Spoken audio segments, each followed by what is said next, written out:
Students at St Joseph's College in Swindon know all about self-assessment and self-analysis. It's seen here as a route to success.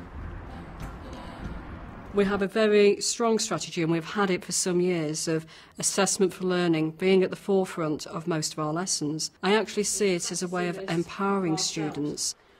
Teachers at St Joseph's believe it's vital for pupils to regularly reflect on their work and set targets for improvement. Catherine believes all teachers should consider this strategy. You've got a title here, Target Setting Skills and Planning for Success.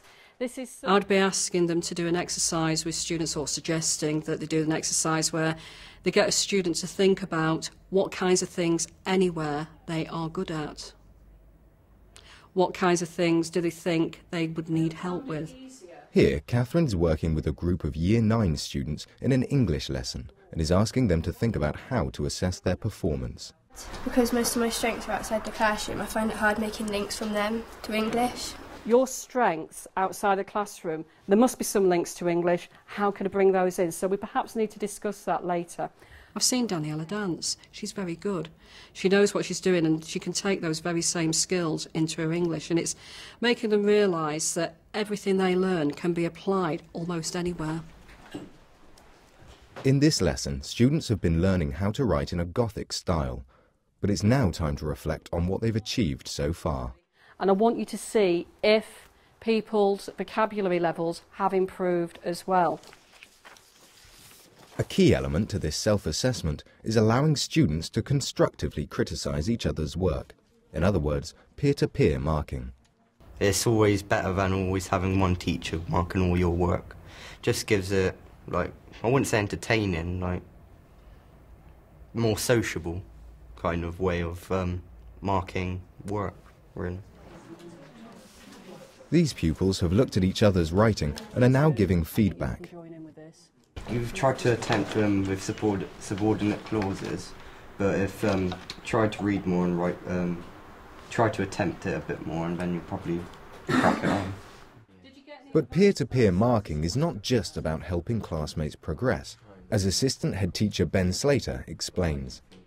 How can I peer assess somebody? How can I assess someone else in the class if I don't know what the levels mean, if I don't know what an example of a level 5 looks like, if I don't know what different examples of a level 5 look like? Ask the person, because so peer assessment is not just a case of providing feedback between peers. So, Francesco, give us one appropriate way. But it also gives students the tools to get beneath the levels, to not just see them as description of this is how I'm doing, but to see them as tools and as targets for improvement. You could have got like high levels. I feel like they're making a good point, because usually I think I've done worse than I've actually done in reality. And it always amazes me how a student will find something good that I hadn't even perhaps immediately noticed. They find something, so they get that affirmation from the peers. It's always better if you reflecting on your own work more than a teacher reflecting on your work, because it just builds up your confidence, really.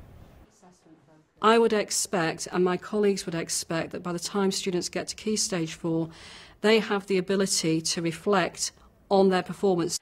And now that you're in Year 9, it's really important that we get it right, because we're on that transition from Key Stage 3 to Key Stage 4. This is going to help you be ready for doing the controlled assessments where the teacher's not allowed to help you. The students at St Joseph's, since we've been using this system of assessment but also combining it with self-awareness, their marks have soared.